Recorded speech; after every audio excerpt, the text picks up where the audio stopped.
Dude rolls up out of the woods, calls this lady a cunt to her face. It's like, why is Orlo always ruining everything? That's what I'm thinking.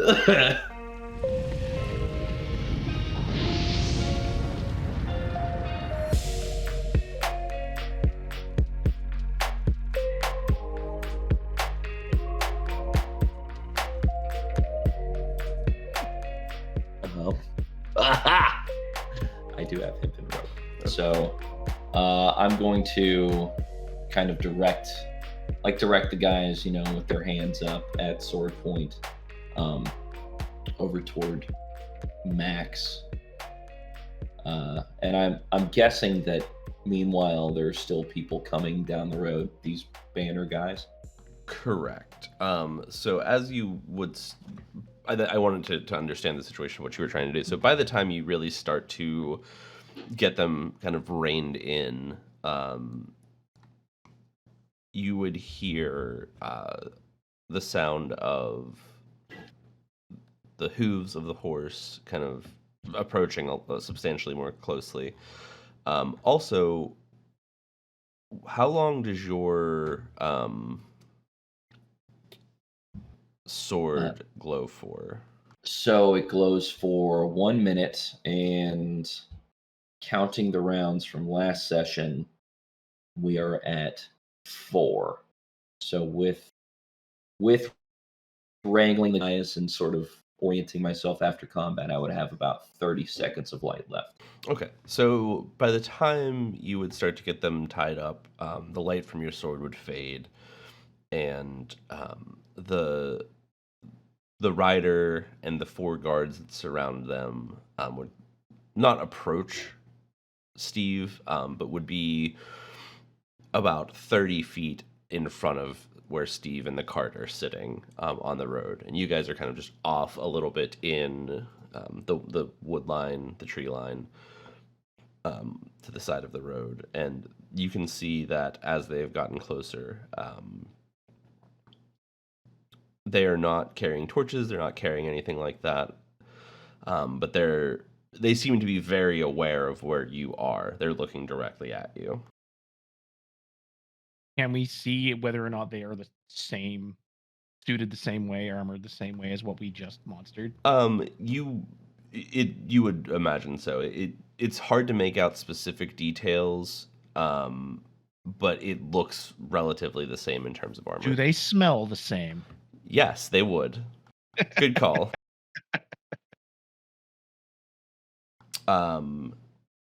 And as they approach up the road, you hear a voice yell out, and it's a female's voice, and she says,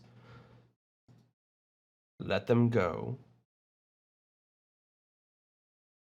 and come out with your arms down, and we won't have any problems."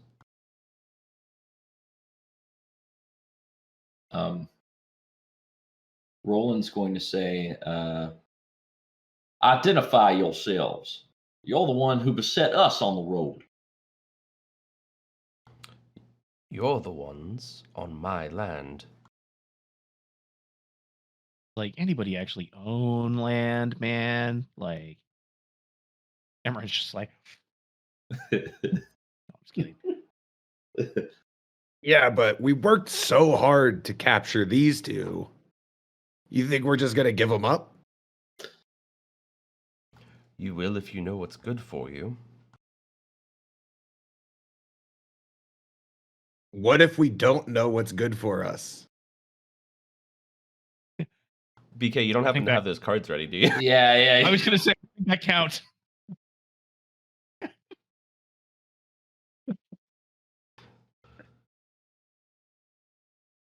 I So am willing to be generous, provided you stand down. Oh, that's more like it. So Roland is going to I guess at this point he's got the two guys kind of kneeling down in front of him. Roland's gonna kind of look over at the other members of the party and kind of nod a little bit, and grab one of them kind of by the scruff of his neck and kind of shove him toward the riders on the road and say, "Today's your lucky day, son."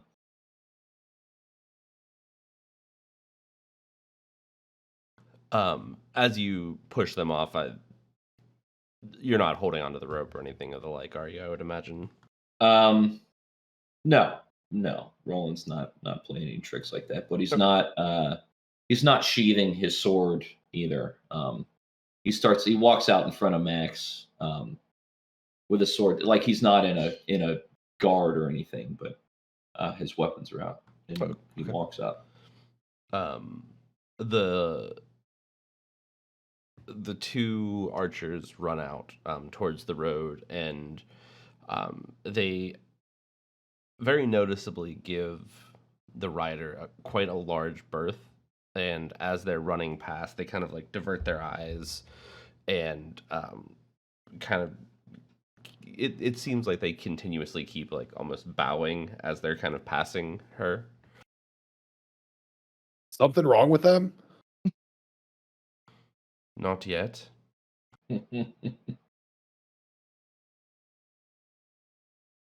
And she will swing her leg over the side of the horse and hop down and take a few steps towards Steve, the cart, and Max, and you now as well, Roland.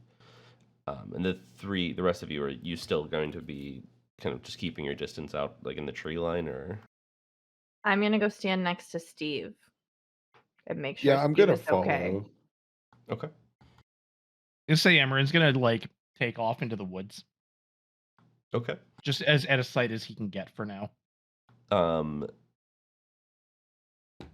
Give me. Are you intentionally trying to hide? But not in a.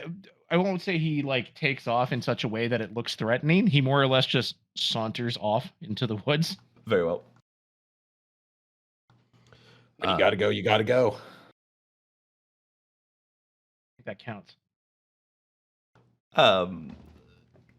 So she takes a few steps forward and stops as the group of you kind of make your way out of the woods. And you can see that she is, now that you can see her better, she's carrying two very, very large swords. And she is dressed similar to the people that you had seen, the more coral colored armors and things, but hers is much, much more ornate in fashion. It is thicker, it is heavier, and it is quite battle worn. She puts her hand, kind of rests on the hilt of one of the swords, and gives a small nod towards you and says, "Well, at least you chose the easier route. Thank you for that. My name is Dur'Za. This is our home. What business do you have here?"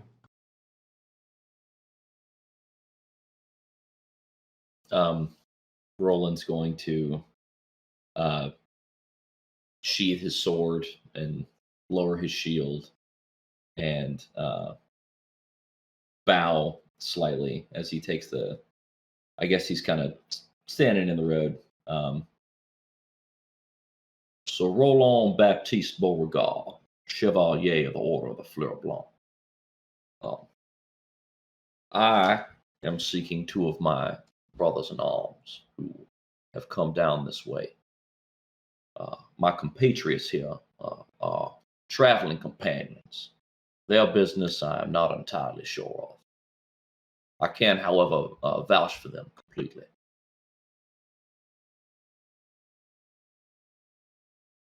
And she kind of takes a look at the group of you. And she looks back at you, Roland, and says,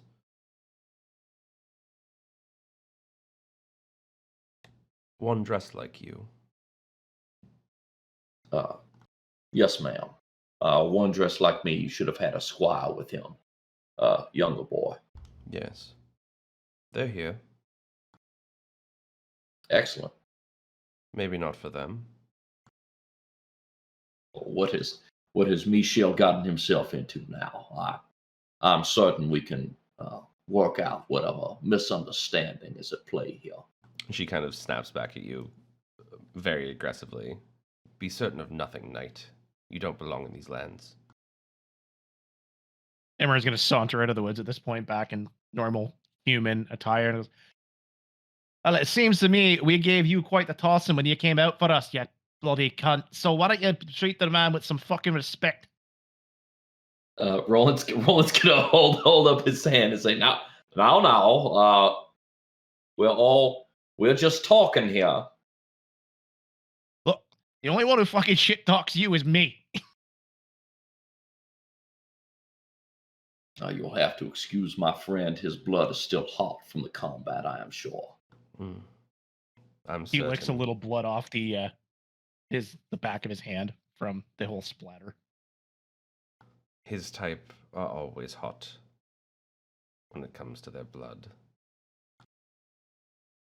Then you're aware my people don't take well to threats, then? I am aware that they take well to blades to their throat. Yeah. He just kind of laughs. He's like, yeah, you keep talking. If he's Roland's- close enough, I'll just kind of like pat him on the shoulder again. Like that worked once. One time. Orlo's just gonna whisper, "What is happening?" Orlo, it's best if you don't say anything. Get those cards ready. Orlo, why are you like this? One might say. Yes. Just let Sir Roland do the talking for right now. Dude rolls up out of the woods, calls this lady a cunt to her face. Is like, why is Orlo always ruining everything? That's what I'm thinking. Roland's gonna step in between them and kind of hold his hands up in a diplomatic way and be like, "Now, it is a massive understatement to say that this relationship here has gotten off on the wrong foot. I assure you, we mean no harm to your lands. However, I think that if we were able to discuss this further in more hospitable environs, we'd be able to come to a much more agreeable middle ground."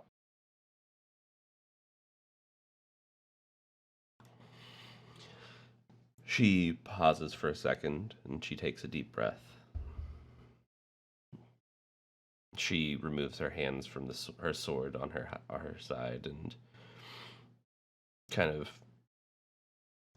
fixes her face a little bit and looks at Steve and looks at Max.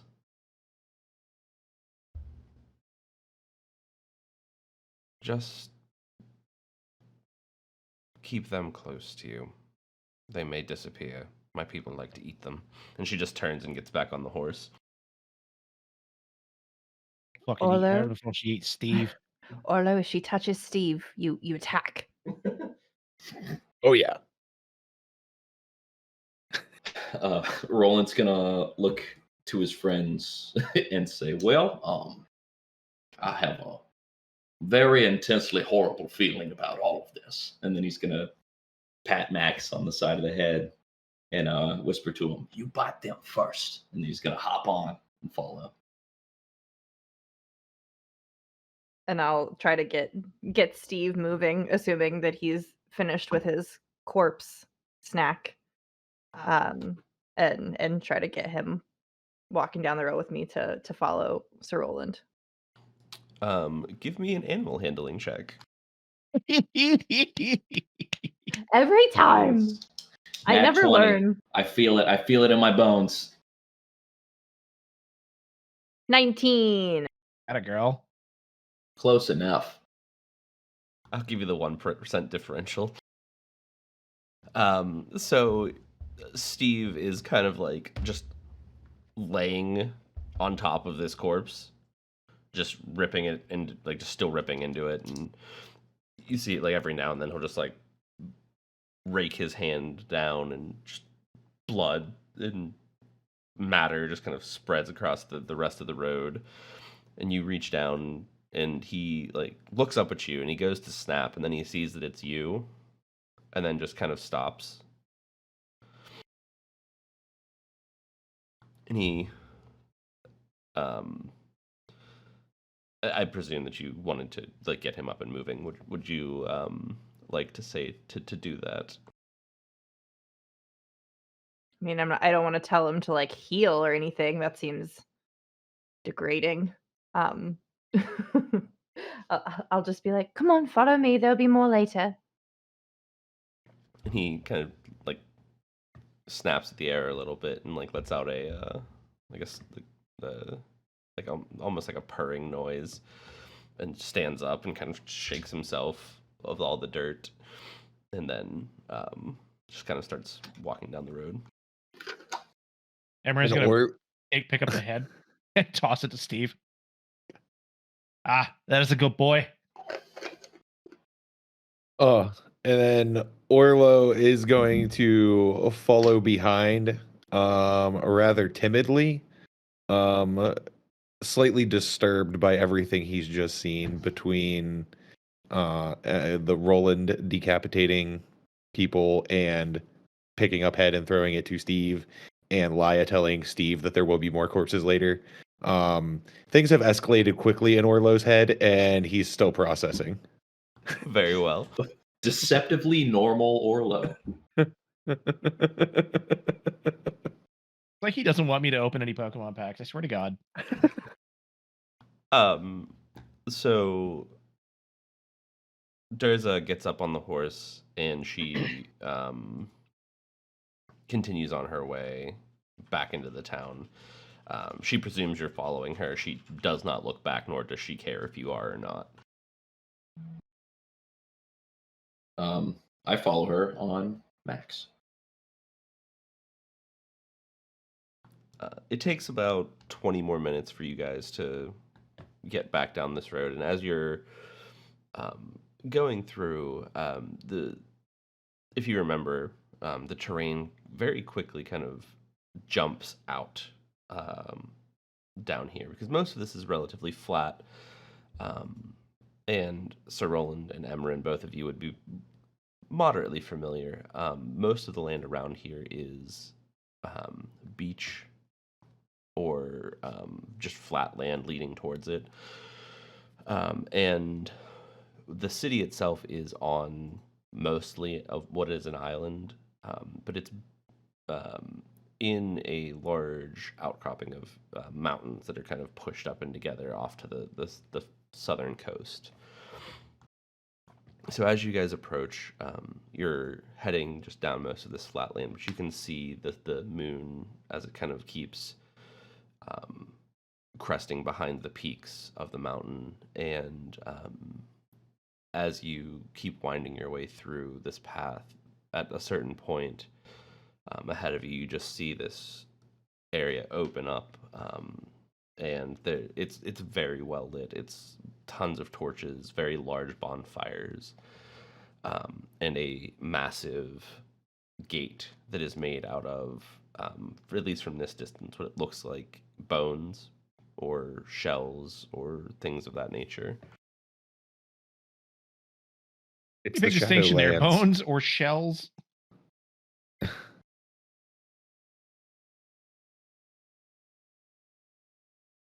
We don't go to the Shadow Plains. It sounds like Jackson Hole, Wyoming. It just sounds like the place where Scar lives in Lion King. That's all I'm picturing. Yeah, that's all what I was picturing too. Yeah. Perfect. Everything you see the light touches is yours. What about that shady place? We don't talk about that. So I have to make a confession here.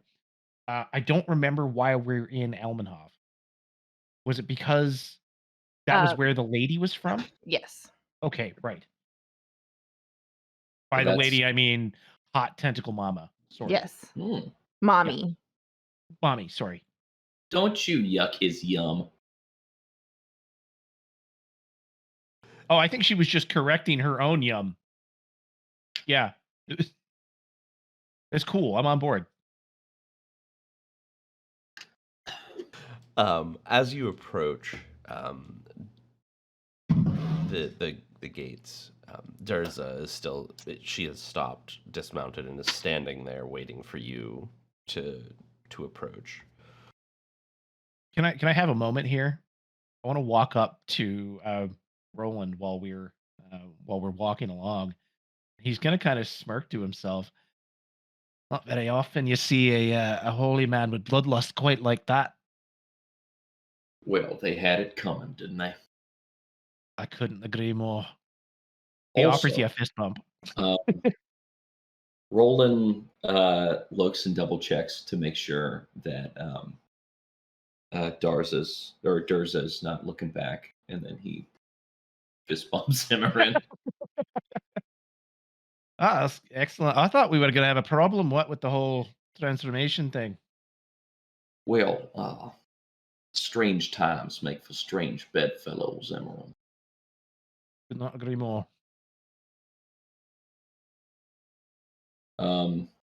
So as they approach, I guess Roland's going to dismount at an appropriate distance, so as not to give the impression that he's riding up on this lady, and approach her on foot. Anyone else doing anything differently or that would like to make note of before you approach the gates? Orlo just looks around real quick and is like, gee, I hope they have somewhere I could wash up. Do you say that out loud, or are you just thinking that to yourself? No, I say that out loud. Anybody have? We don't have any casters, do we? So anybody have prestidigitation? Conversely, just so you know, you are standing. Language. You're standing around maybe 50 yards from the ocean. Then I'll just kind of look at him and be like, Orlo, and just point at the water. Great big sink right over there, a big guy. And I'll just look at them like, and? Go wash off in the water. Didn't someone tell us to stay out of the water? She said to stay out of the lakes. That's not a lake. You know what? I'm putting this back because that tracks. It's a bigger lake. I mean, All Sadly, right. he's not wrong. I'm sure there will be a place for you to wash up once we're inside. Y'all ain't cartographers, I take it. Cart what? We have a cart back there with Steve. There it is. Okay. Steve lets out a little trill. Roland's gonna nod and say okay and kind of pat Orlo on the shoulder. Yeah, there it is.